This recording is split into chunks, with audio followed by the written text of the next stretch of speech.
2 for the healthy habits. We are in the process of creating a brand new habit over a 4-week period. So we're going to adopt, hopefully, one new healthy habit this month. Okay. So this is our second week together, and we're going to be working on planning out your new healthy habit and really making it achievable. Because if it's not achievable, then you just give up and you don't even try to change your habits. So I'm sure that many of you have had that happen to you in the past. I know I have. So this is why we're going through this step by step to help you change your habit slowly so that it sticks, and you want to make sure it is something that's achievable so that you can follow through on changing it. Okay. So unfortunately, some of us are guilty of going into a big life change with no plans. We know what we want to do, and we might have a rough idea of how to do it, but we don't know how to make it happen. We need specifics. We need to have a clear idea and steps to make those new habits become part of our lives. So one of the essential parts of making a habit change is not the habit itself, but it's how we do it. Okay, the planning process is important, and it's how we actually make the habit change happen. Okay, without a plan, things don't usually happen. So let's think about it like baking. Okay, if you're baking something, you'll probably be following a recipe. I know I do, especially the first few times I make a recipe, I bake it, and then after a while, I usually have it memorized. But you definitely follow that because you know that if you don't know how it's going to turn out. So thinking about making cookies without having a plan isn't really a good idea, is it? Because if you don't have the right amounts of the right ingredients, it could be a complete disaster. So you will need those ingredients to be successful, and you need to know which steps to take. So without the recipe or the plan, you can't make those cookies. You can try and wing it, like I've done before, but it won't turn out unless you've had lots of practice. Plus, you will have to do a lot of trial and error, which will actually just extend the time it takes you to achieve your goals, leaving you feel frustrated. And I know I've been there before, so please let me know if you've been there and you've just given up. Another vital part of making these changes in our lives is avoiding self-sabotage. Have you ever self-sabotaged yourself when you're making plans and changes in your life? Most of us have at some point. We self-sabotage out of fear or worry. It's that little voice in our head, your critter brain, that just talks you out of doing it. Okay, we don't know what to expect or how the change is going to impact our life, so the fear just creeps up and says, I'm just not going to do it. It's easier to just not do it than to try to change.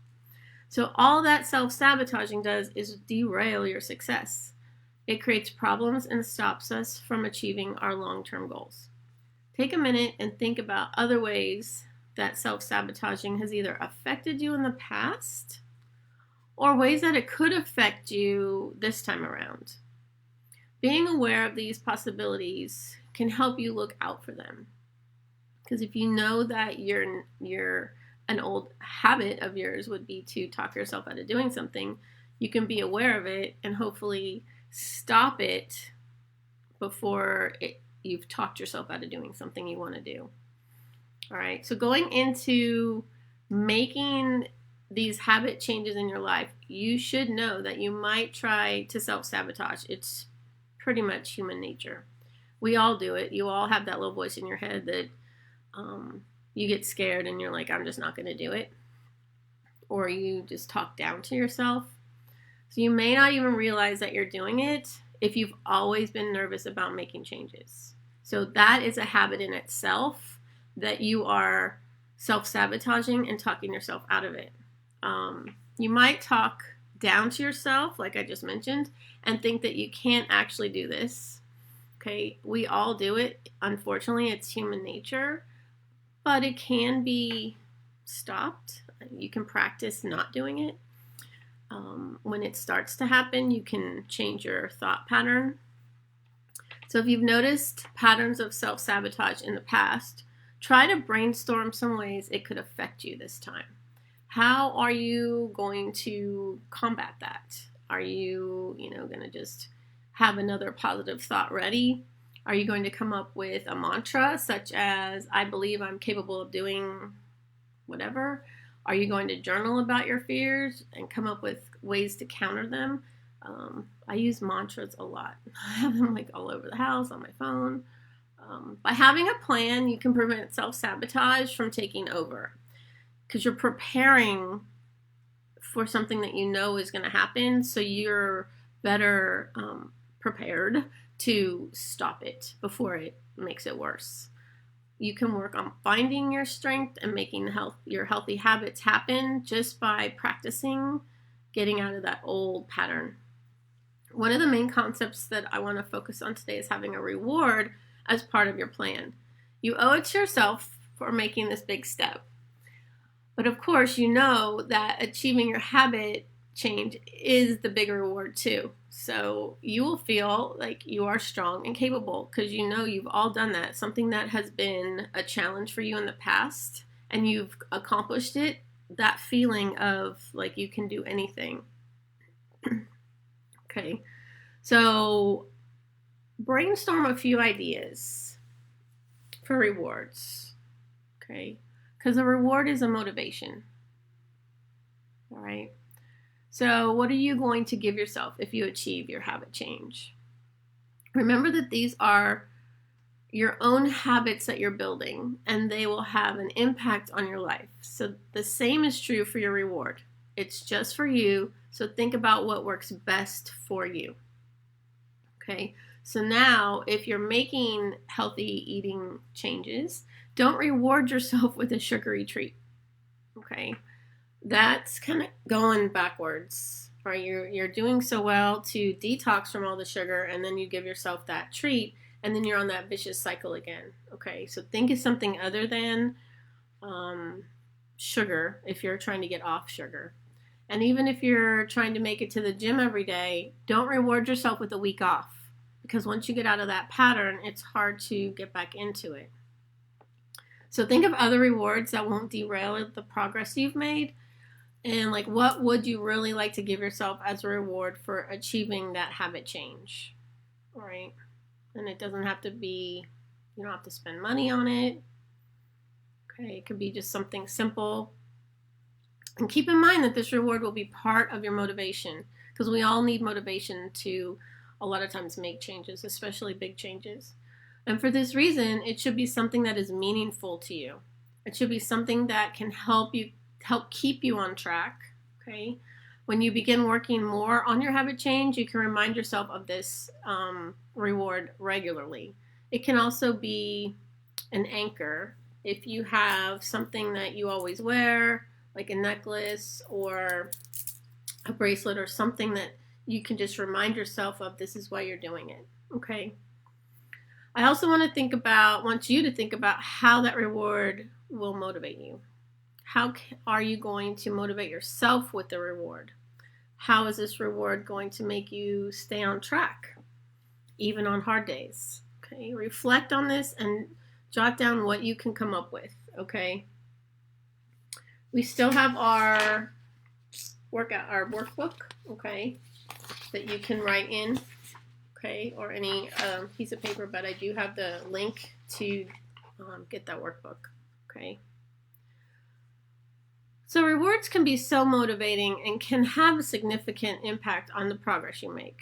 They can be the difference between taking a step towards your healthy habits and neglecting those habits for a day or two. Take a second and put yourself in a situation where you might need to use your reward as motivation. These might be a moment when you want to skip your workout, but you're trying to get in the habit of sticking to your workouts. What are you going to be feeling? What thoughts will be crossing your mind? I'm good at talking myself out of working out, so I really need motivation and dedication to do that. Then think about what kind of reward will push you to complete that workout instead of skipping it. What is going to help you stick to that workout? so you don't lose progress on your overall health and your healthy habits too. So you're ready to pick your reward? Make sure you remind yourself of this reward often. Hang a picture of it on your mirror or on your fridge. Keep a picture of it on your phone. Use this as your motivation to stick to your habits and work toward that change every day.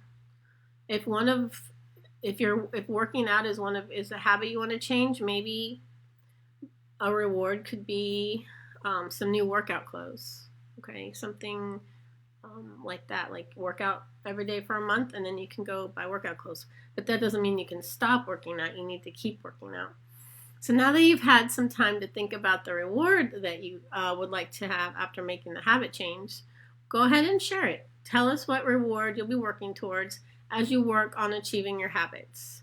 Don't forget to post in the group like what habit you want to change and then what will your reward be. Okay, so post that reward you will be giving yourself once you achieve that habit. Okay, if you want to, you can also share your motivation. Why is the reward motivating you to make the habit change in your life? A lot of it is there's a lot of significance to that reward and the motivation behind it. It's more the motivation than it is the actual reward. Okay, so how is it going to make a difference in your progress? All right, so please let us know. Post what you want to change. Post your motivation behind the reward. Post what the reward is. Okay. And we only have 2 more weeks left to create a new healthy habit. So I will see you next Saturday and have a good weekend.